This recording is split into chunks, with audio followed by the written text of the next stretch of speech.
Bueno, después de tantas emociones vamos a hacer una pausa, volveremos a las 4. Como os comentaba antes, en el descanso de la comida se va a grabar aquí el podcast del Ministerio de la Ansiedad. ¿Qué es esto del Ministerio de la Ansiedad? Es un proyecto audiovisual para hablar de salud mental y su relación con la música. Sus creadores son Mario Carpintero y María Martín Campos, que son además alumnos de la Escuela Superior de Música Reina Sofía. Lo grabarán durante la pausa y, como decía, nos vemos a las 4. Muchas gracias. Hola, ¿qué tal? Buenas tardes, buenos días, dependiendo de desde dónde nos veáis. No se han confundido de streaming. Es el mismo congreso, lo que pasa que hemos venido a hacer un poco el circo, ¿no? Sí. Aquí estamos, nos presento. Somos Mario y yo, María.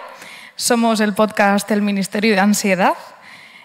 Bueno, Mario es violista, aunque ahora, como lo veis, bastante tiene con sostenerse de pie. Una escalera se ha interpuesto en mi carrera y bueno, este mes. Y ahora va con ese cabestrillo negro, pero antes muerta que sencilla, que antes iba con un cabestrillo del color del vestido de Helen. Te lo podías haber dejado, así vamos más en combinación. Si lo hubiera salido, nos hubiéramos puesto perfectamente, pero no se puede estar en todo, ya con caerme por la escalera era suficiente. Sí. Y bueno, yo soy soprano, que también bastante tengo con lo mío. Entonces, vamos a explicarle. Hemos venido hoy, estamos en otro sitio de nuestro set habitual, así que vamos a explicar qué es el Ministerio de Ansiedad. Sí, bueno, el Ministerio de Ansiedad es un podcast en el que hablamos sobre salud mental a través de la música y también, por extensión, del arte y la salud mental. Y hoy hemos venido aquí, estamos en otro sitio, porque la Fundación Cultura en Vena es una asociación que se dedica a integrar la cultura y la sanidad, a estudiar sobre la relación entre la psicología y el arte, y esta fundación, a través de lo que hacemos nosotros, nos ha invitado muy amablemente, y se lo agradecemos, a formar parte de esta segunda edición de las jornadas sobre arte y salud mental. Así que estamos en el auditorio del Museo Thyssen, que también muchas gracias por acogernos. Y estamos con dos personas. En vez de un invitado, es la primera vez que tenemos dos invitadas. Fijaos. Eso es. Ellos son dos de los tres componentes de Guitar Cello que acaban de participar en estas jornadas también. Eso es.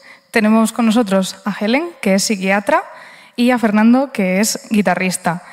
Y bueno, para nuestros oyentes, contadnos un poco vuestra historia. Pues muchísimas gracias, Mario. Muchísimas gracias, María. La verdad que es un placer estar en vuestro podcast de Ministerio de Ansiedad. Me parece súper genial ese nombre. Y bueno, contando un poquito de la historia, es que este dúo que acabáis de escuchar de guitarra y cello se formó en consulta de psiquiatría. En el año 2015 recibió Antonio, después de haber tenido un episodio psicótico que requirió un ingreso en el Hospital de La Paz, y empezamos a trabajar como hacemos en consultas externas.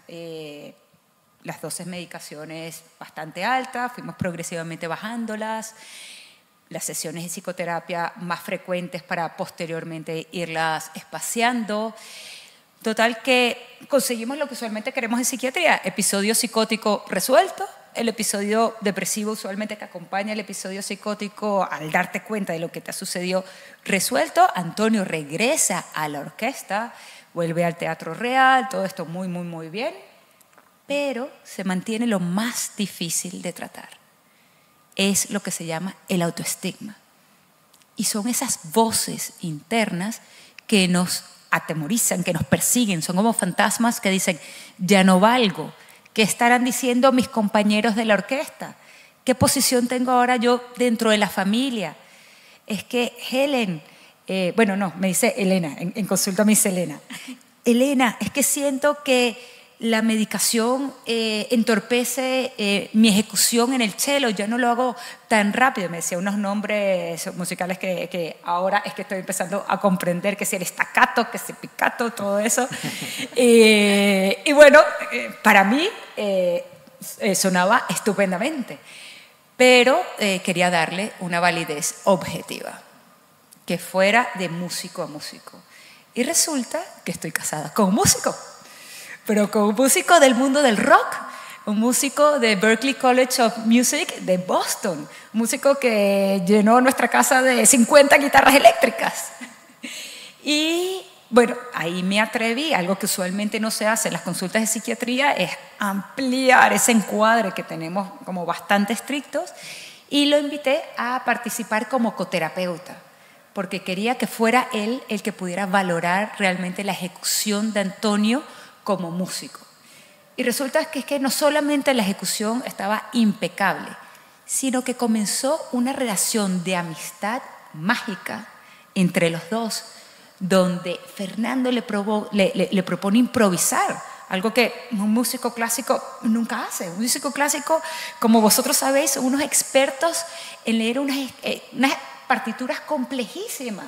Es una estructura muy rígida donde no cabe la posibilidad de equivocarse. Este era un mundo totalmente nuevo donde se invitaba a que pudiera experimentar, que pudiera equivocarse, a correr riesgos, a reírse mientras iban formando y componiendo canciones de rock en un formato de guitarra y cello que no se conocía para ese momento. Las canciones que vosotros escucháis, todas las tienen ellos de memoria, o sea, no hay nada que esté escrito sobre eso. Y fue en ese espacio donde se genera una nueva apertura de creatividad de Antonio. Antonio cuenta una voz propia, una voz donde dice, es que no soy solo músico, sino que quiero ampliar mi propósito de vida. Y ¿sabes qué? Quiero contarlo. Y sí quiero ir específicamente a donde yo sentí que tuve el mayor miedo de toda mi vida, y es a los hospitales de psiquiatría. Y a partir de allí hemos ido a distintos hospitales, todo esto. Pero la primera presentación, antes de ir a muchos pacientes, fue con un primer paciente, que creo que Fernando es el que mejor nos puede contar esa primera historia donde realmente se formó Guitar Cello, donde Antonio pasa de ser paciente a proveer un servicio. Sí, buenas. Bueno, primero que nada, gracias M&M, un placer estar aquí. Recuerdo vividamente cuando conocí a Antonio. Inicialmente fue una sesión por Skype porque yo estaba viviendo en Miami. Justo había terminado de tocar con la banda Maná. Y cuando llego a Madrid y conozco a Antonio, sin duda había una afinidad, una amistad, una cercanía natural, ¿no? Incluso ahorita que entramos al museo en seguridad, nos dijeron, ustedes son igualitos. Y que en serio. Yo no lo veo, pero bueno.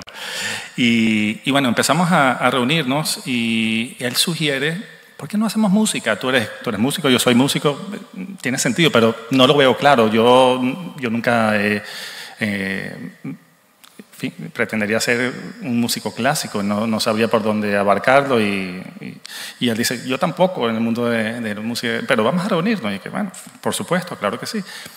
Como desconocimos por completo una configuración de guitarra y cello en la índole en la que nosotros nos desenvolvemos, fue un proceso de experimentación absoluto. Y me recuerdo que él me dijo, pues, que yo le sugerí para empezar a improvisar, y él dice, va a ser la improvisación más honesta que has escuchado en tu vida porque jamás he improvisado una nota. Y a mí me marcó eso, porque la manera que yo y muchos de mis colegas en el mundo del rock pop, blues, jazz, aprendemos es experimentando el diapasón, buscando las permutaciones entre las notas, familiarizándonos con las dinámicas, con las posibilidades que ofrece nuestro instrumento, no por una formación académica ni lectura. Eso para mí viene después. Y bueno, él sugiere, pero ¿qué repertorio vamos a hacer? Y él sugiere, ¿por qué no hacemos Corazón Espinado de Maná? Y que bueno, perfecto, porque le acabo de tocar con Maná en frente a 20.000 personas en Miami. Y ahí empieza a sugerir otras canciones. Y cuando Guitar Cello realmente agarra un poquito más de seriedad, digamos, es cuando tocamos para un chico que había sufrido un trauma de tráfico estando en Jamaica, queda en coma de un accidente, un chico de 17 años. Y él... hicieron lo que pudieron por él, lo llevaron en avión médico a Miami, y en Miami le dijeron los médicos a los padres que en las horas críticas para poder tratarlo no le pudieron oxigenar bien el cerebro en Jamaica porque no tenían los equipos médicos. Y esas horas eran tan críticas que le daban 1% de probabilidad de superar este accidente. E incluso le dijeron a los padres que lo desconectaran, se lo sugirieron y se opusieron rotundamente, lo pusieron en otro avión médico y se lo trajeron a Madrid. Y aquí buscaron otras terapias, otras opiniones y dentro de ese marco de exploración, el chico salió del coma, que mucha gente considera que fue milagrosamente, con la probabilidad 1%. Y al día de hoy él dice, 1% is all I need, que me parece una inspiración. Y Helen, la doctora, nos invitó a tocar para el chico, porque antes de eso él era amante del rock, amante de la guitarra y amante de Led Zeppelin en concreto. Entonces ella dice, ¿por qué no hacer un arreglo de la canción que a él más le gusta, para estimular las neuronas espejo? Y las neuronas espejo para que él vea enfrente de él, vea la música desenvolviendo enfrente de sus ojos, para darle de adentro hacia afuera esas ganas de participar, de estar en el momento. Entonces recuerdo cuando llegamos a su casa, lo sacan en su silla de rueda enfrente de nosotros y con la cabeza caída, sin capacidad de darte la mano, de saludarte, lo sientan enfrente de nosotros. Y cuando empiezo a tocar las primeras 4 notas de Stairway to Heaven, el chico se ha erguido en su silla, levantó la cabeza, levantó el brazo derecho, hizo la mano cornuta, como se le dice al símbolo de rock, y con más aire que voz dijo, rock and roll. Y en ese momento se me puso la piel de gallina, porque la mamá se puso a llorar, fue un momento muy emotivo y fue un momento que a nosotros nos dio muchísima inspiración, muchísima motivación, porque no solo presenciamos en primera fila el poder que puede tener de curación la música, sino que fuimos partícipes de ello. Y al ver eso, decidimos que teníamos que por lo menos intentar llevarlo. Seguimos yendo a su casa una vez al mes durante más de un año. Durante la pandemia le di clases de guitarra. El chico nunca caminará igual, nunca hablará igual. Sin embargo, tiene un valor que nos inspira a nosotros mucho. Y bueno, así nace Guitar Cello realmente. Wow, pues es una anécdota verdaderamente poderosa y creo es increíble. Que lo más interesante es que demuestra por 2 vertientes. Por un lado, como músicos, que a través de la música vosotros 2 fuisteis capaces de relacionaros de una manera interpersonal que probablemente no hubiera pasado igual si hablaseis. Y pasó algo especial precisamente por usar el código musical como el lenguaje emocional en el que hablabais. Y luego exactamente lo mismo respecto a ese chico. Entonces, esto me lleva a otra pregunta y es, Helen, ¿cómo crees que este caso concreto y que haber vivido en primera persona su caso, o sea, su experiencia como músicos y con una persona como oyente, cómo te ha afectado a ti esto en tu trabajo a la hora de abordar la psiquiatría con otros pacientes? Pues Mario, es una pregunta yo creo que trascendental, porque a partir del caso de Antonio me he atrevido a explorar el mundo de lo que se llama la medicina artística. Algo que empecé a hacer pues empíricamente con Antonio, después lo hice pues con otro paciente. Tenía solamente como 3 pacientes que trabajaba en conjunto con Fernando, llevándome los conceptos de terapia ocupacional que había aprendido en el hospital de día a consultas externas. Entonces Fernando trabajaba conmigo desde esa óptica. Y resulta que en el año 2019 sale una publicación por la Organización Mundial de la Salud donde describen un metaanálisis de los beneficios objetivos de la música, no solamente a nivel de la salud mental, sino a nivel de los niveles de azúcar en sangre, a nivel de la tensión arterial, hasta en la obesidad, en muchos sistemas de salud, los beneficios directamente proporcionales del arte, de la cultura y en particular de la música. Entonces, a partir de allí, he querido focalizarme cómo poder entregar vitaminas de cultura a los pacientes.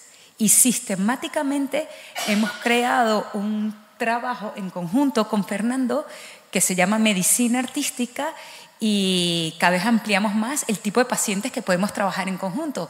Si son pacientes con fobias sociales, si son pacientes más bien ejecutivos, a altos niveles ejecutivos con todo este estrés, trabajamos la parte creativa Si tenemos pues otros pacientes que pueden ser más así obsesivos, trabajamos la parte de flexibilidad.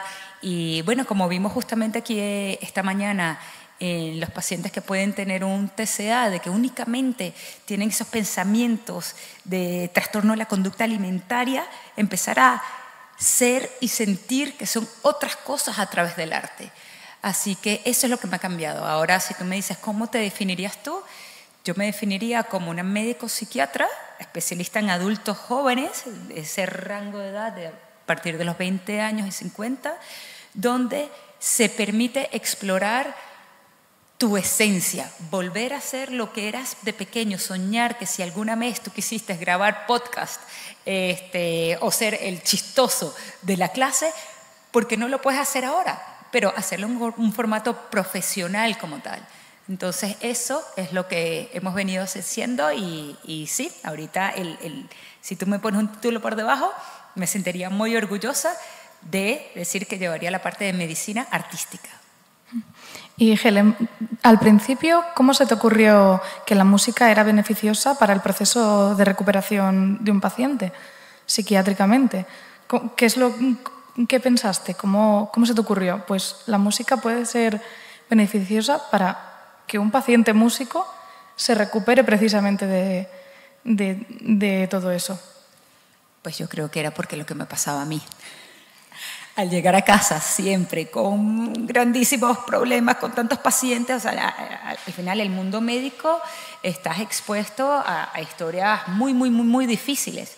Y la forma que yo veía llegando a casa y con Fernando tocando, automáticamente me cambiaba mi estado de ánimo y me llevaba a un nivel de paz y de tranquilidad y hacía que pudiera desconectar del dolor, de las historias tan traumáticas, algo que yo podía pues resonar con eso y de repente me podía llevar a un mundo creativo, de belleza, de estética y eso fue lo que quise trabajar con los pacientes. Es decir, no solamente te voy a dar una medicación que va a hacer que te aleje un poquito del dolor, sino que también te voy a dar una píldora de arte que te puede acercar a la belleza, a la estética. Y yo creo que principalmente ahora, en momentos tan dolorosos que vivimos todos en el mundo, con estas guerras que están sucediendo, la música, la cultura, tiene un momento muy importante en nuestras vidas. Podernos sacar de esa vida tan tormentosa, esa realidad aplastante y llevarnos a esa zona intermedia que decía Winnicott, donde podemos conectar con el arte de la creación, el arte al final que es la esencia del ser humano, con lo que venimos naciendo. Y Guillermo, para ti, ¿qué notó? Fernando. Madre mía. ¿Qué notó de Guillermo a través de la música? ¿Notaba todo ese dolor o qué le transmitía cuando tocaba con Guillermo? ¿Cuando toca? Sí. Antonio, perdón. Ay, madre mía, perdón. ¿Qué notaba tú de él? Sí, de Antonio. Al tocar con Antonio sí siento que lograba un poco destilar lo que normalmente a través de conversación tradicional abarcaría mucho más oportunidades sociales para llegarle. Yo creo que pude estar expuesto a lo esencial de la personalidad de Antonio, más allá de que si tiene una enfermedad mental o no.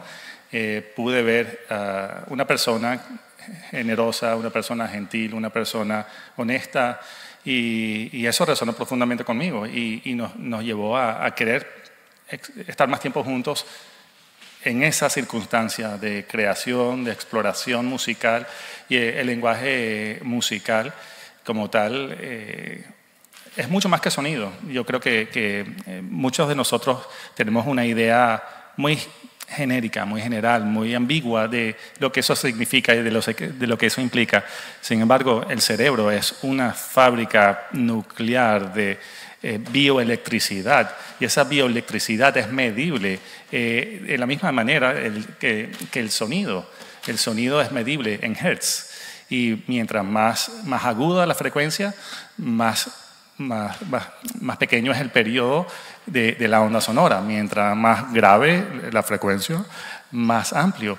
Y esas frecuencias se han hecho estudios que se pueden manipular a través de un estímulo externo, como puede ser la música, para uno tener una influencia en esa bioelectricidad interna de nuestro cerebro, que es lo que conlleva a tener un cambio de estado de ánimo, a la posibilidad de tener una resonancia afectiva más profunda y más directa, a tener enfoque cuando necesitas enfocarte para estudiar, o como la música utilitaria, que puede ser para hacer ejercicio, y algo rítmico, primario.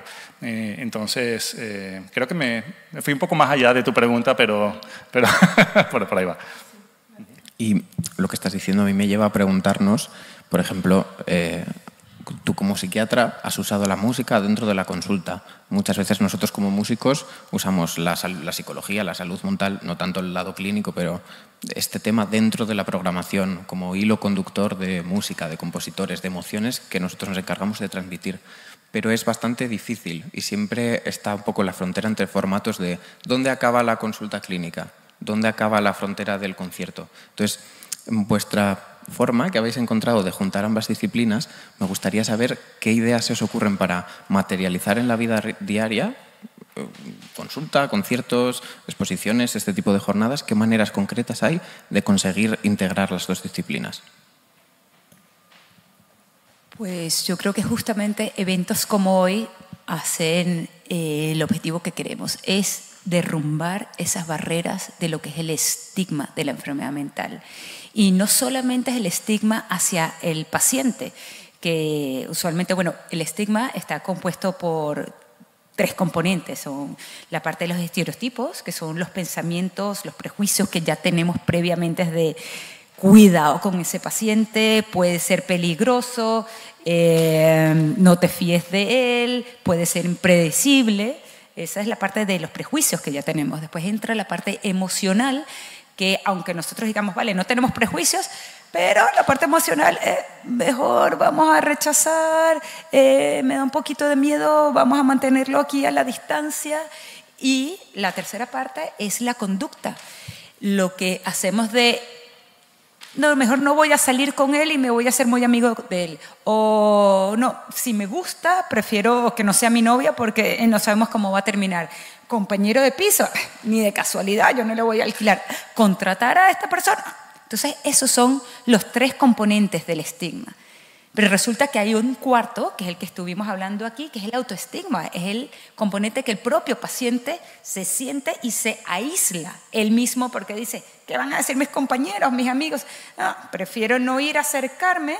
Y no es que los amigos son los que lo rechacen, sino que él mismo se aísla y no va donde los amigos. Entonces, eventos como este hacen que se normalice la parte de, primero que todo, el autoestigma del paciente, porque el paciente puede contar su historia y más bien tiene una reacción de la gente que lo escucha de acercamiento. Es decir, el día de hoy, Antonio, quiero saber cómo es tu mente. O sea, no es que, ay, cuidado esa mente, no, quiero conocer un poquito más de ti. Esto pasó en la película de John Nash, Una mente maravillosa. Tú al principio, este paciente se le fue la pinza y al final cuando termina, esto es un matemático genial que yo necesito conocer a ese hombre. Pues ese es un pilar. El otro pilar es derrumbar también el estigma de la psiquiatría. O sea, ya no somos los psiquiatras que estábamos en el nido del cuco. Ya no son de esos que tal cual, que decía que hay mangueras, como escribió aquí Javier Martí, de que te echan agua, todo esto, de que son manicomios, estamos dentro de los hospitales completamente normalizados. El concepto hospital de día son chalecitos llenos de jardines que entras y sales y no tiene que ser hospital psiquiátrico como tal. Y ya los propios psiquiatras, somos gente donde ya no tenemos esa rigidez, incorporamos la parte de la psicoterapia. Es decir, la única herramienta ya no es la medicación. Es verdad que en el pasado era lo principal que teníamos, pero ahora tenemos otras herramientas como la psicoterapia, trabajamos con los terapeutas ocupacionales y ahora la parte del arte. Y finalizamos con la sociedad. en este trío, porque es un dúo compuesto por 3 patas, Fernando representa a la sociedad. Una de las actitudes que a mí más me impresionó de Fernando, cuando le dije, Fernando, mira, me gustaría que fueras coterapeuta. En este caso, en vez de tener miedo de decir, no, ¿cómo me voy a meter yo en una consulta? ¿Cómo me voy a meter yo con un paciente? ¿Qué es lo que voy a decir? Fernando más bien lo que transmitió es una curiosidad. Claro que sí, me encantará conocerlo, quisiera saber un poco más de él. Entonces, el cambio más bien de ese estado a que la propia sociedad quiera dar el paso a conocer son los 3 puntos claves para poder salir adelante. Y terminando con esta idea, es que el paciente tiene que tener una conciencia de enfermedad. Es decir, sí, vamos a seguir con tratamiento. No es que, vale, ya me curé y listo. No. Esto es verdad que toma su tiempo y toma bastante tiempo. Pero yo puedo generar una relación terapeuta vincular sana con mi psiquiatra y sigo yendo a mis sesiones con psicoterapia, si es con un psicólogo, sigo yendo a mis terapias ocupacionales, la incorporo de forma natural dentro de mi vida y lo puedo conversar con mis amigos, lo puedo conversar dentro de mi familia y así poder tener pues, una vida plena. ¿Me permites decir una pequeña anécdota acerca del autoestigma? Ustedes que están en la Escuela Superior de Música Reina Sofía, el autoestigma yo creo que también tiene mucha presencia en el mundo de la música. Por ejemplo, Bill Withers, que compuso Ain't No Sunshine y tantas otras canciones bellas, él era mecánico, él era, cuando salió del US Army, donde se enamoró de la música, pero donde también lo tenían haciendo un trabajo muy mecánico, cuando se reincorpora a la sociedad, él sigue haciendo su trabajo de mecánico, construyendo motores y turbinas, pero en las noches se reunía con sus amigos, lanzó su álbum debut en el 71 y cuando esta canción llega a la cima de las listas de popularidad, él rehúsa dejar su trabajo por la idea de que si eres músico no es un trabajo real, no puedes ganarte la vida. Y eso lo he visto y eso lo he vivido a cierto nivel. Cuando decidí ser músico, mi papá se rehúsa y logro que las guitarras Fender me den una beca y luego logro que Berklee me complete la beca y le digo, si ellos creen en mí, ¿por qué tú no? Y él me dice, jaque mate. Entonces, el autoestigma es algo que se encuentra también mucho en las artes y creo que vale la pena también darle un poquito de enfoque a ello. Pues muchísimas gracias a los dos. Yo creo que todo lo que nos habéis contado y vuestra historia es un ejemplo en primera persona y además cercano, porque nosotros comemos en el Teatro Real todos los días y podríamos cruzarnos por cualquier pasillo con cualquiera de los 3. Creo que es un ejemplo real de cómo la música y la medicina tienen que aprender entre ellas y de lo importante que es el trabajo de fundaciones como la que nos ha traído aquí hoy, de Cultura en Vena. Así que nos quedamos con vuestro ejemplo. Un placer. Muchas gracias. Y bueno, como siempre acabamos nuestro podcast. Esta es mi historia, Patricia.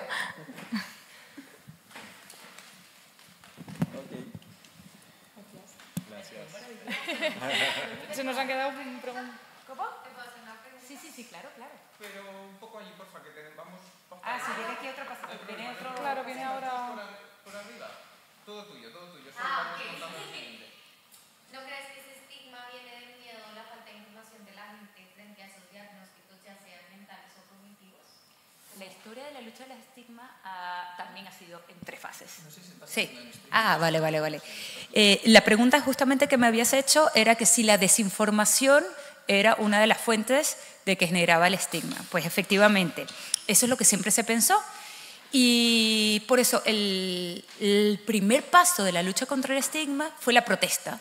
Entonces la protesta, todo esto, salían a la calle, etc. Pero se vio que la protesta tenía un efecto rebote. Al principio funcionaba, pero después rebotaba y era peor. Y el segundo, se pensó, bueno, información, vamos con la educación, vamos a sacar programas en los medios de comunicaciones para explicar qué es la enfermedad mental. Y muy bien, es verdad, la información cambió toda la parte de los prejuicios, es decir, cambió la sección mental del estigma, pero no cambió la parte que era emocional y no cambió la parte conductual. Y lo único que se ha visto que cambia las 3 áreas del estigma es el contacto social. tienes que conocer a la persona, tienes que sentir a la persona. Entonces son acciones, como ya posteriormente lo que se ha generado, dar empleo, dar esta visibilidad, ya la cercanía, generar esos vínculos de amistad, lo que hace que cambie tanto los prejuicios como los estereotipos, como la parte conductual. Gracias. Okay, pues muchas gracias.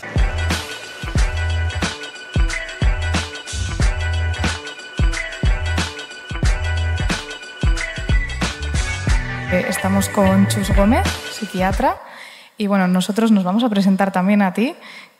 Nosotros somos el Ministerio de Ansiedad, un podcast en el que hablamos sobre salud mental y música, porque nosotros somos músicos clásicos.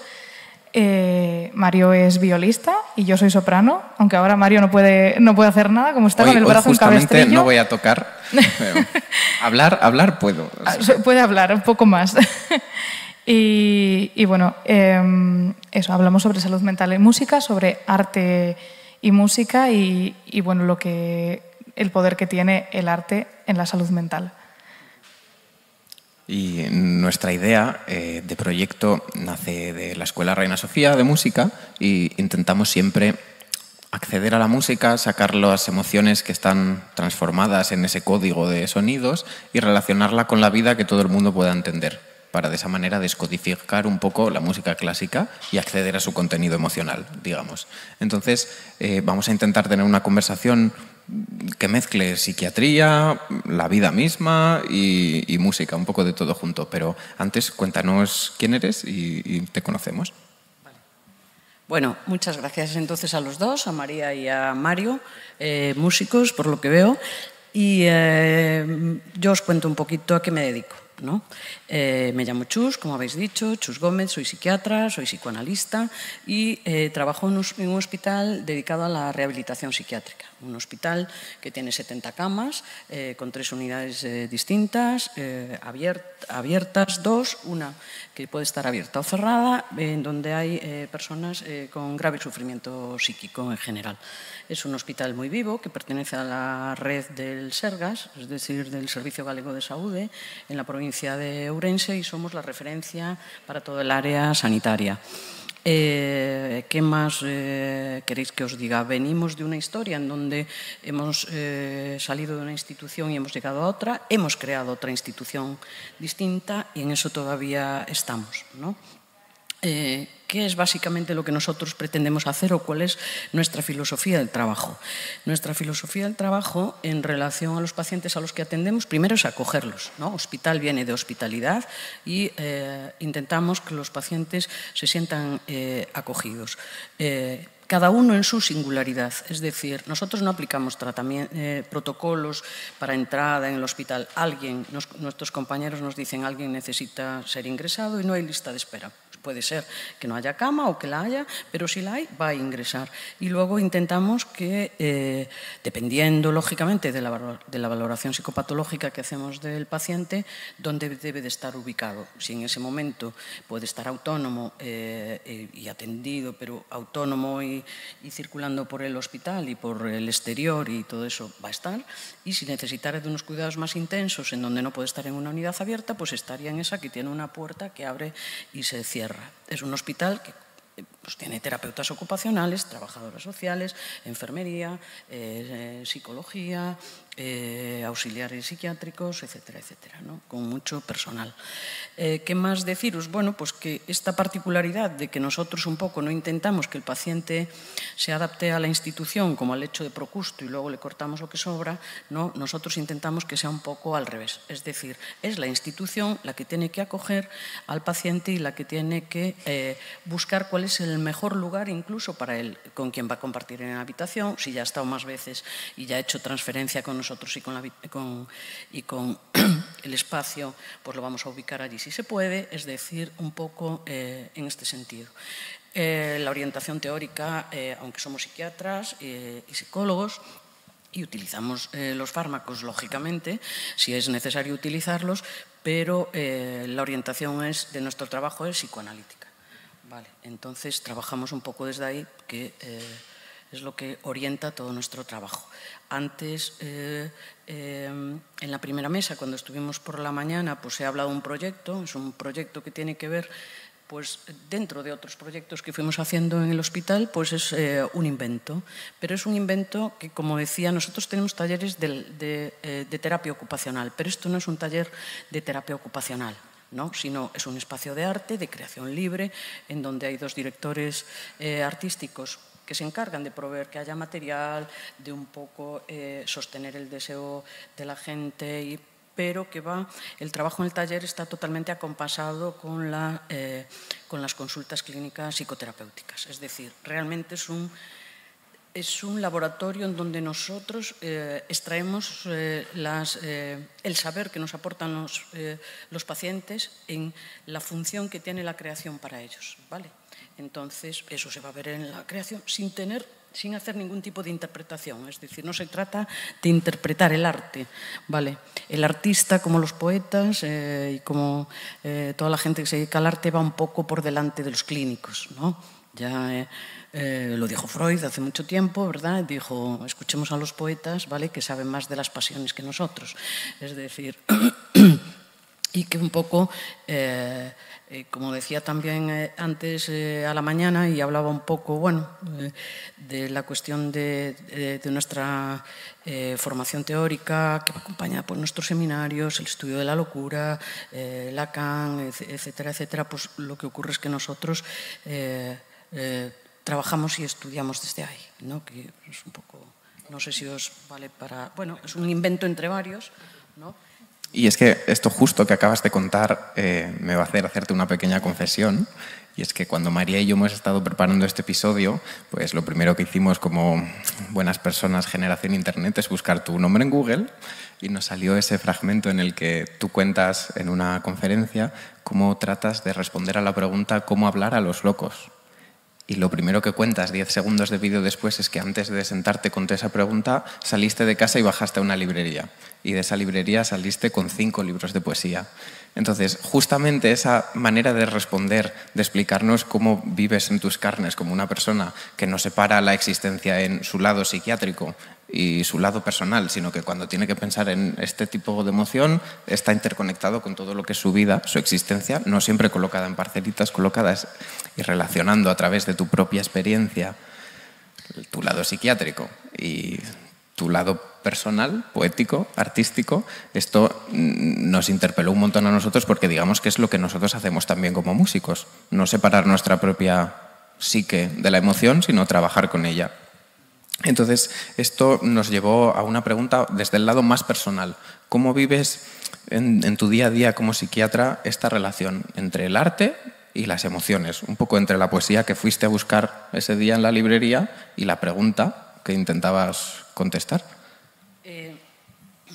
Bueno, es una pregunta que podría tener muchas respuestas, ¿no? Y exactamente te llamó la atención eso, ¿no? Que yo entrara en una... Bueno, cuando a alguien le invitan a ir a hablar a un lugar, ¿no?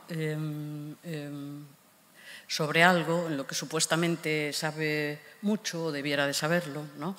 Pues bueno, un poco nos inquietamos todos, ¿no?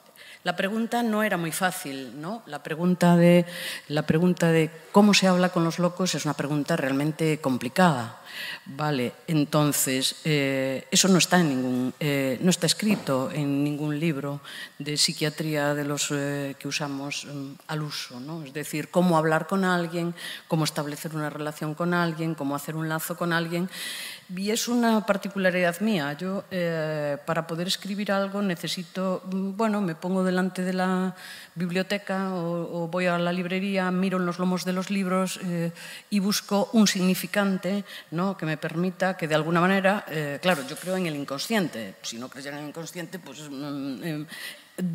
por dónde me va a llevar a mí esto y me va a permitir enganchar con eso. No sé muy bien nunca de lo que va a pasar. Evidentemente hay toda una reflexión, lógicamente, ya tengo años, tengo experiencia, me dedico a tratar a gente que tiene alto sufrimiento, con locuras graves, ¿vale? Y entonces algo de bagaje tengo, pero nunca doy nada por sabido, ¿no? Quiero decir, cuando me encuentro con alguien, ese encuentro va a ser irrepetible. Quiero decir, no me va a valer eso para... me va a valer para esa persona en concreto, pero no me va a valer posiblemente para ninguno más. Entonces, ¿cómo se habla? Hay un poco, en psicoanálisis se habla a bâton rompu, ¿no? Es decir, es una manera particular de hablar, pero sin perder el hilo. Quiero decir, no es uno que se ponga a hablar a tontas y a locas, no es hablar a tontas y a locas, es un poco hablar con un cierto rigor y sabiendo un poco también cuál es la relación particular que la locura mantiene con el lenguaje, ¿no? Si yo creo que la locura es una condición del sujeto, ¿vale? Más allá de que se usen fármacos y que los usemos y que eso sea un instrumento más, pero si yo creo que es una condición subjetiva, es decir, que hay sujetos que son más frágiles, que tienen un defecto simbólico y que eso le va a dar unas particularidades determinadas en relación a su propia relación consigo mismo, con el cuerpo, con el lenguaje, con los otros y con el mundo en general, ¿no? Yo me voy a orientar desde ahí, ¿no? Me decías, la música o el arte, bueno, es un instrumento más. Lo que uno ve, parece que estamos descubriendo la pólvora aquí con esto del arte, ¿no? Es decir, eso es algo que los humanos hemos utilizado desde siempre. En los hombres prehistóricos pintaban, ¿no? No sabemos con qué pintaban para representar, pintaban para... quiero decir, luego nosotros un poco deliramos con eso, ¿no? Pero hay algo de una necesidad interior de plasmar el sufrimiento y hacer algo con ese real un poco que nos habita y que es el rum rum un poco de nuestro malestar. A nosotros como neuróticos nos hace mantenernos vivos y tirar para adelante, pero ese real puede ser muy insoportable en la locura y revierte, ¿no? Y aparece como alucinaciones, persecuciones, delirio, fragmentación del cuerpo, lenguaje, que es lo primero que aparece cuando alguien tiene un brote psicótico, es que el lenguaje se rompe, se fragmenta. Antes nos dijo Martín, ¿cómo se llama el nombre? Javi Martín nos contó muy bien y nos dijo cómo las palabras, el peso que tenía cada una de las palabras, y dijo... pueden ser como dardos, bueno, él fue poniendo toda una serie de adjetivos, es decir, las palabras en el momento en que la locura eclosiona, ¿no? Se transforman, son demasiado reales, ¿vale? Es decir, tienen un impacto real en el cuerpo. Él lo explicaba bien también, ¿no? Eso ya vuelve locos a los hombres la duda o la certeza. Bueno, pues Nietzsche, que era un hombre que se volvió loco, ¿no? Al final de su vida lo dijo muy bien, dijo lo que vuelve locos a los hombres no es la duda, sino la certeza, ¿no? Y la locura está un poco, tiene que ver un poco con un empacho de verdad, ¿no? Tiene relación con la verdad y con el saber. Cuando uno escucha a los locos durante mucho tiempo y tiene experiencia clínica, eso lo dice, ¿no? Dice, esto es verdad, ¿no? ¿Qué quiero decir? Pero verdad con mayúsculas, ¿no? Y la certeza no es dialectizable, se le impone a alguien, a un sujeto, en un momento determinado, la certeza cae, ¿no? Sobre alguien y eso es indialectizable, ¿no? Cuando las personas deliran con el mismo tema, por ejemplo, con el que sea, no hacen congresos como nosotros, no se reúnen para hablar de eso, porque cada uno de ellos es el único, no necesita hablarlo con el otro. La locura es una experiencia absolutamente de la soledad más radical. Entonces, lo que tenemos que hacer está separado de los otros. Lo que nosotros hacemos, bueno, tendemos puentes, tiramos lazos, pero también hay que tirarlos y mostrar, hacer puentes o no, dependiendo, porque hay que respetar a lo mejor los tiempos subjetivos de no interferir, hay que saber cuándo hay que estar, cuándo no hay que estar. No es intervenir por intervenir, no es hacer por hacer, hay que tener un cierto rigor clínico y saber clínico también para maniobrar un poco, ¿no? Pero el sujeto que está loco está maniobrando en la soledad más absoluta, ¿no? No sé si te contesté muy bien a lo que me preguntaste, pero... Esto me lleva a mí a una pregunta sobre bueno, todo esto que has contado de la locura y además como los artistas, digamos que estamos como más en contacto con las emociones. Bueno, más en contacto. Al final estamos en un mundo ahí, digamos, donde conectamos quizás con emociones más profundas. Y bueno, yo precisamente, como también soy cantante de ópera, me lleva a la pregunta de si representar una emoción es lo mismo que sentir una emoción. Bueno, luego si quieres te cuento una anécdota también del mundo de la ópera, que no sabemos si es cierta o no. Bueno, te la voy a contar. Cuando se estrenó Don Giovanni de Mozart, la que representaba el papel de Donna Anna, bueno, ese papel había tenido una historia traumática porque había sufrido una violación o / agresión sexual y la muerte de su padre por parte de Don Giovanni, que era el personaje que también violaba a Donna Anna. La primera vez que se representó y para la segunda función la persona que lo representaba falleció en el camerino. Y esto es, digamos, una leyenda o de alguna manera, pero sí que se dice que falleció por la maldición de Don Giovanni. Y esto me lleva a esta pregunta de, ¿realmente dónde la cabeza consigue distinguir cuál es la emoción real y cuál es la emoción, digamos, representada? Sí. ¿O cómo lo puede hacer? Creo que algo de lo que me preguntas, algo entiendo, algo creo que pillo en lo que me quieres preguntar. A ver si soy capaz de articular algo que tenga cierto sentido y algo de pies y cabeza. A ver, las vivencias subjetivas de alguien, que también lo ha dicho antes Martín, ¿no? Cuando aparece esa certeza no es que no distinga, es que eso se impone. A ver, os voy a poner un ejemplo que sea más fácil de entender. Cuando Nash, el famoso físico, ¿no?, le invitaron a un congreso de psiquiatría, pues un poco le plantearon una pregunta un tanto ingenua y poco acertada, creo yo, viniendo de es que creo que se le hizo en un congreso, ¿no?, de psiquiatras. Y era que cómo él no había sido capaz de distinguir, ¿no?, cómo él podía llegar a pensar que le perseguían, ¿no?, con lo inteligente que era. Entonces, ese binomio, ¿no?, inteligencia-locura no tiene nada que ver. De la misma manera que, y él dice, ¿cómo iba a distinguir yo eso si esa certeza de que me perseguían se me presentaba exactamente igual que se me presentaban las fórmulas matemáticas en la cabeza, ¿no? Es decir, que no tiene nada que ver con el razonamiento, sino la locura no existiría, nosotros no estaríamos aquí debatiendo, ¿no?, y cada uno solo consigo mismo, pues con su capacidad de razonar y inteligencia diría, bueno, pero qué tontería me está pasando. Bueno, pero lo que ocurre es que tenemos síntomas y los síntomas se repiten, más allá de que nosotros queramos que no ocurra, ¿no? Pues puede ser, elegimos a la pareja equivocada, la elegimos 15 veces distintas y 15 veces nos acaba pasando lo mismo, más allá de nuestro deseo de que eso no ocurra.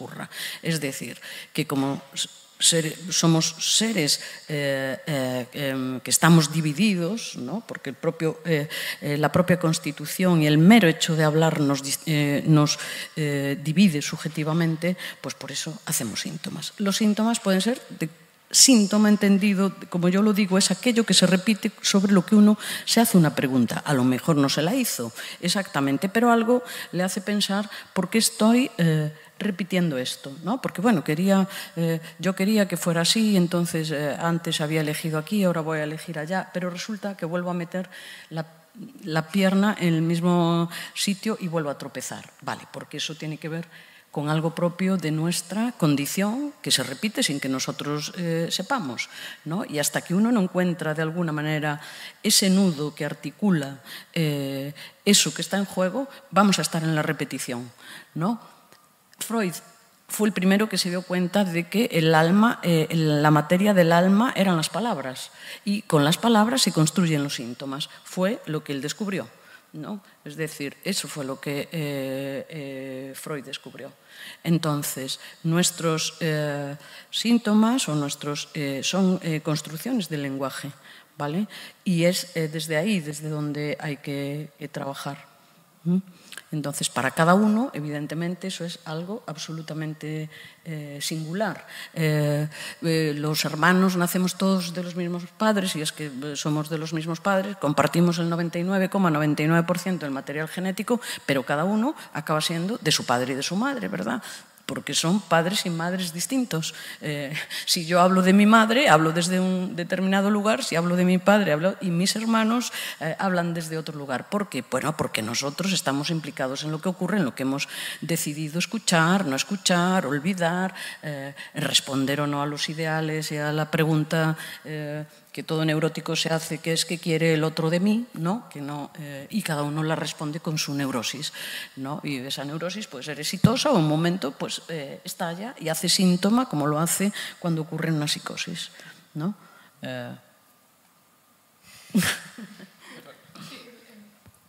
Entonces, justo en lo que acabas de decir, entendemos también parte de lo que hablábamos al principio. La existencia es la misma y cosas como el lenguaje o manifestaciones artísticas simbólicas, la música, la poesía, son una manera de codificar la misma existencia y representarla. Como ponerla en palabras, pues ponerla en música, digamos.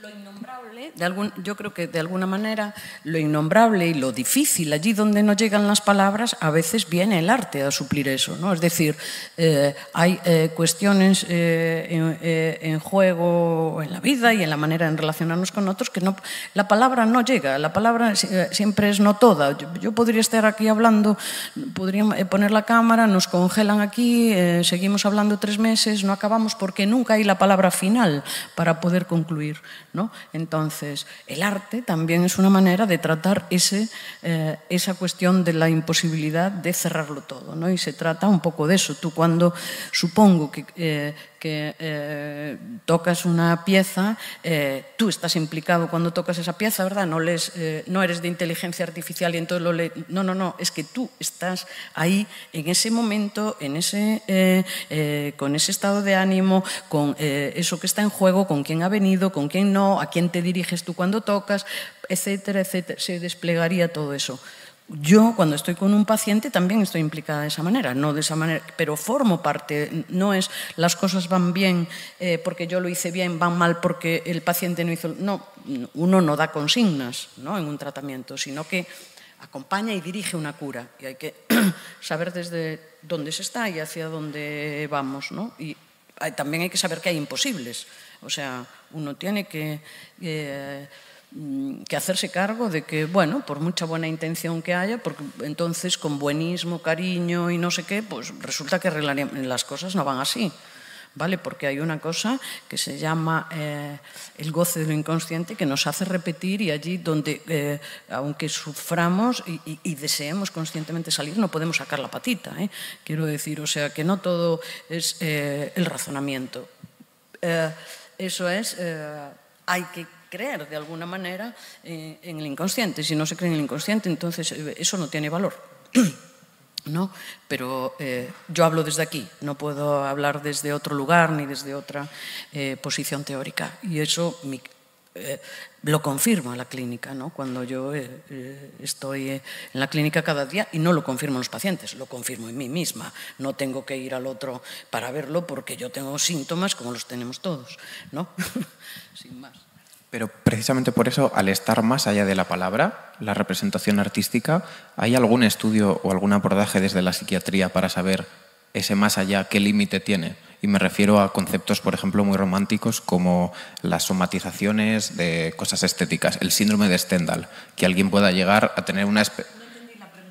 Me refiero al estar este arte más allá de las palabras, como hemos dicho, ser capaz de comunicar lo que no podríamos decir aquí en 3 horas, a un nivel cerebral o emocional, ¿eso tiene un límite del más allá de las palabras o puede ser...? Es que no sé si se puede, yo creo que no se puede responder, ¿vale? Ni desde lo cerebral, ni con estudios, ni en ese sentido. Evidentemente tenemos un cuerpo, ¿verdad?, una materia, no somos etéreos, tenemos un cerebro, etcétera, etcétera, y si nos caemos nos fracturamos, etcétera, y para muestra un botón, pero ¿qué quiero decir? Ahí tendríamos que abrir otra vía muy diferente y otro debate parte diferente que tiene que ver con el cerebro como función, ¿vale?, que ejecuta, y luego esto que te decía yo antes, por ejemplo, si compartimos el 99% de los genes y posiblemente somos muy parecidos, ¿no? Sin embargo, hay algo imposible, tú eres irreproducible, yo soy irreproducible, ya lo es, y cada uno de nosotros lo es, ¿no? Es decir, no sé si la cuestión tiene que ver con, o la pregunta, que no me enteré muy bien de la pregunta que me hiciste, no fui muy capaz de pillarla, si hay algo de lo cerebral que me venga a responder exactamente por si eso tiene un punto final. Yo creo que no, quiero decir, pero es una creencia, tampoco, pero es algo que a mí no me va a importar a la hora de hacer mi trabajo, que quiero decir, no me estoy preguntando eso es algo tampoco que entiendo, posiblemente tú tampoco te preguntes, sino que como esto pues va de psiquiatría, cerebro, tatatín, ¿no? Nuestro campo tiene que ver con eso, te surge, pero yo creo que no, que hay siempre algo imposible de acabar de concluir, de hacer, de decir, que es el motor, el deseo, que es lo que nos mantiene funcionando en la vida. Si eso se cierra, si se cae el deseo, mal asunto también, ¿no? Yo tengo otra pregunta y, bueno, como es un poco en el hilo del anterior, pero ¿cómo es posible que como artistas seamos capaces de procesar emociones que no hemos vivido? Por ejemplo, quizás la muerte de un hijo. Si yo no he tenido un hijo, ¿cómo es posible, digamos, en escena o otro tipo de... ¿Qué es lo que produce el arte? ¿Cómo lo puede procesar? A ver si también he entendido. Vale, como veis, usamos el lenguaje para comunicarnos, pero cuando uno habla dice más de lo que dice, de lo que quiere decir, y cuando el otro pregunta también pregunta más. La cosa no es emisor, receptor y mensaje, ¿no? Sino que es un poco más complicado. Uno no sabe muy bien lo que dijo hasta que el otro se lo devuelve desde el otro lado, y yo voy a ver qué es lo que pille de lo que tú me dices. Evidentemente hay actores buenos, malos, malísimos y estupendos, como en todo. No hace falta que a mí me haya muerto un hijo, ni a ti, porque además hemos visto situaciones, nos hemos identificado, quiero decir, tenemos emociones, hemos fantaseado, que quiero decir, y eso nos da también un valor. Luego la dramatización de eso, es decir, lo que tú pongas en juego en todo eso, pues ya es una cuestión absolutamente particular tuya, pero yo tampoco, no necesito que se me haya muerto alguien para poder ver el dolor de otro y poderlo también sentir, me lo puede transmitir. Cuando es un sufrimiento veraz, que no está impostado, eso impacta, eso nos impacta a cada uno de nosotros, no a mí como psiquiatra, ni como sino y cuando la gente teatraliza o eso, hay algo que nos dice que lo está escenificando para intentar impactarnos, ¿no? No sé si algo de lo que me preguntas te vale esta respuesta, pero es lo que un poco se me ocurre ahora, ¿no? Es decir, al hilo de eso. Bueno, dramatizar cosas que no hemos vivido, bueno, sí, no, pero es que además leemos literatura y además vemos películas y además tenemos amigos y además, quiero decir, no estamos solos. Quiero decir, ninguno de nosotros está solo. Venimos de otros, dependemos de otros y dependemos también de lo que otros han hecho con nosotros y nosotros hemos dejado hacer también, ¿no? Entonces, todo es un poco más amplio, ¿no? No sé si te vale. Sí, digamos que la cosa se vuelve un poco más compleja, por ejemplo, en nuestro trabajo, en el que no solo tenemos que empatizar y ser capaces de acceder a lo que tenemos delante o en el texto musical, por ejemplo, sino que como intérpretes tenemos que encarnarlo y transmitirlo a alguien que está a 300 butacas. Entonces, creo que nuestra pregunta viene muchas veces de si sí que somos capaces de entender la emoción en el papel, ¿dónde está el proceso emocional nuestro en el que somos capaces de amplificarla lo suficiente, aunque no sea nuestra, aunque venga del papel, para dársela con todo el potencial al público? Y eso es lo que a ti, por ejemplo, siendo cantante de ópera, en la que se junta también el factor dramático, actoral, o a nosotros al no trabajar con palabras, sino exclusivamente con sonido, con retórica musical, que tiene emoción también, pero en un código sonoro, no lingüístico. En estas disciplinas es cuando se mezcla no solo entenderlo, sino que nuestra cabeza sea capaz de potenciarlo y hacerlo entender fuera, y eso es difícil. Sí, pero es un poco como lo que ocurre en la clínica, quiero decir, a ver, salvando las distancias, ¿vale? Vamos a poner sin tirarnos a la piscina. Quiero decir, se puede... no hay tratamiento psicoterapéutico, por así decirlo, un poco verdadero y que vaya a funcionar si no se establece una relación muy poderosa con el que está enfrente. Y eso surge o no. Y no es que tiene que surgir. No, nosotros os sintonizamos con unas personas más que con otras. Eso no quiere decir que si no surge la transferencia no pueda ocurrir algo. Sí, va a haber intervenciones, yo le puedo recetar, no sé qué, no sé cuánto, pero por eso a uno no le valen todos los terapeutas que buscan, ¿no? Pues a lo mejor va uno y siendo muy educado, muy correcto, muy buen terapeuta, etcétera, etcétera, con ese no engancha, ¿vale? Pero engancha con otro sí o con otro no. No es diferente, ¿qué quiero decir? Entiendo, hay algo también del arte de poder hablar con alguien y de que eso genere un lazo. Y también hay escenificación, ¿no? A veces hay que hacer escenificaciones en una consulta o en un... hay que dramatizar a veces también cosas. Ahí está solamente el lenguaje verbal cuando yo lo digo. No, ahí está circulando otra cosa, ¿vale? Que hace que uno, por así decirlo, enganche con otro no. Y no tiene, a veces uno se puede enamorar con un parpadeo, ¿no? Y no hubo ninguna palabra ni ningún tipo, no, Dante y Beatrice, ¿no? Beatrice parpadea y Dante queda enamorado. Es decir, no solamente va vehiculado a través de las palabras, aunque eso sea muy importante, ¿no? Y vosotros, bueno, estáis viviendo toda la cuestión de la música, vibra el cuerpo. Vosotros como músicos tenéis todo el cuerpo, está implicado, ¿no? No solamente la parte pues, del brazo, no sé qué, y lo que sostiene, no. Mario ahora no puede. Todo el cuerpo es una caja de resonancia, todo, la voz, ¿no? Como objeto pulsional, que ella como cantante, ¿no? Me has dicho, María, que tú eres cantante. Eso es. Bueno, pues la voz, que es un objeto pulsional muy importante, es lo que ella maneja ahí, ¿no? Podríamos decir, bueno, es la sublimación de todo eso. Bueno, podríamos hablar mucho y María, pues si algún día decide saber por qué, y yo por qué me he hecho cantante, bueno, pues a lo mejor tiene la respuesta o a lo mejor no, pero puede abrir esa cosa y ¿qué hay de mi relación con la voz en todo esto, en que yo haya elegido ser cantante, por ejemplo, ¿no? O porque elegí yo ser psiquiatra? Bueno, pues tiene una historia. No estoy aquí de casualidad ni lo he elegido por casualidad, ¿no?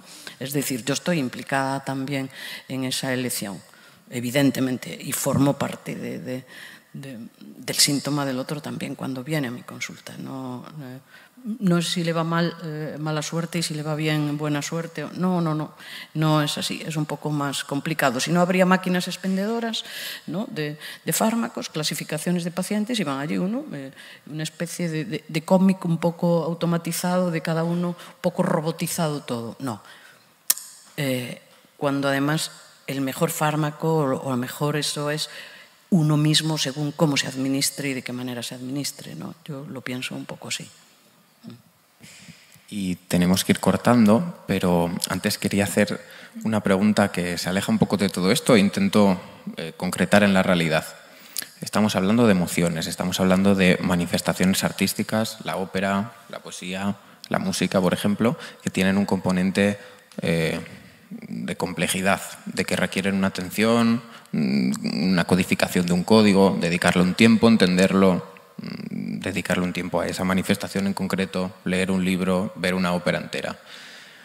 Si aplicamos esto a un mundo como el de hoy, en el que tenemos la cabeza acostumbrada a, entre cada 3 pensamientos, coger el teléfono, cortarlos, cogerlo luego, huir en muchos focos de desatención, de cosas que requieran pensar las cosas en un pensamiento un poco más profundo y más rico, ¿qué estamos haciendo con la atención, con el cerebro del mundo de hoy, de la persona tecnológica, con el arte decimonónico complejo pero que nos interpela en emociones más profundas?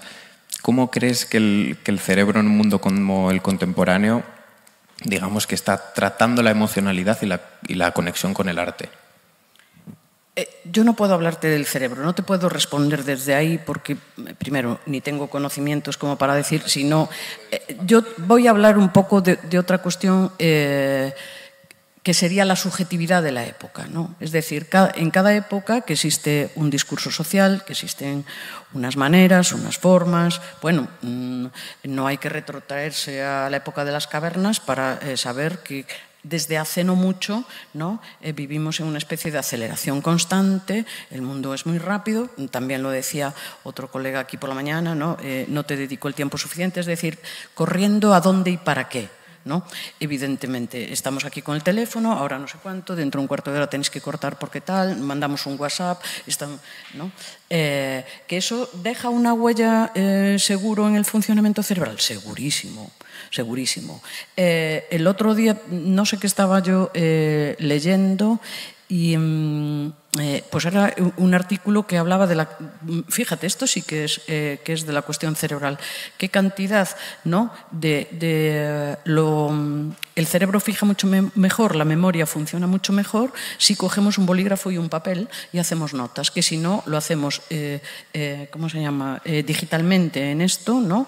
O eso. Eso nos va a dejar una huella, segurísimo, ¿no? Eso nos va a dejar una huella y, bueno, el cerebro sabemos también que es muy plástico, ¿no? Y que una parte puede dejar de funcionar y otra asume esas funciones, aunque no tuviera previamente, no estuviera preparado para ello.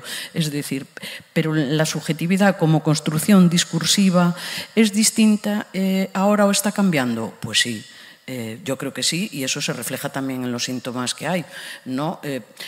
¿Por qué? ¿Cómo es que en este mundo tan maravilloso donde nosotros estamos, que tenemos acceso a todo, que el primer mundo, bla, bla, bla, bla, bla, existe pues tanta depresión? Es un poco, habrá que hacerse algún tipo de pregunta, ¿no? O es que se nos han caído a todos los transmisores de repente, o porque de repente resulta que la gente se pregunta por su posición sexuada y eso se abre de otra manera. Quiero decir, ¿qué nos ha pasado? ¿Nos ha dado un golpe en la cabeza o es que la subjetividad cambia y que eso tiene que ver con el discurso social y con las maneras de estar en el mundo? Pues sí, tiene. Cada época tiene también una clínica, ¿no? Bueno, hoy es difícil ver un cuadro a lo mejor conversivo, pero vemos otro tipo como el sufrimiento pues pasa al cuerpo o pasa de otra manera, más acorde al tiempo actual, ¿no? La clínica se viste de la época. Entonces, a los niños, ¿qué pasa también? Les ha dado todos un tarantantán en la cabeza y tienen todos TDAH. Es decir, algo tendremos que ver, algo, no sé si estamos haciendo muy bien o mal, pero algo habrá que preguntarse, ¿no? A lo mejor resulta que toda esta aceleración y ellos hacen un síntoma también en ese sentido, ¿no? Y un poco todos desnortados. Bueno, en fin. Muchas gracias, Chus. Ha sido un placer tenerte aquí. Tenemos que ir terminando ya. Y bueno, como siempre, muchas gracias por... Y nada, como siempre acabamos los podcasts, como en aquel maravilloso programa del diario de Patricia. Esta es mi historia, Patricia. Muchas gracias.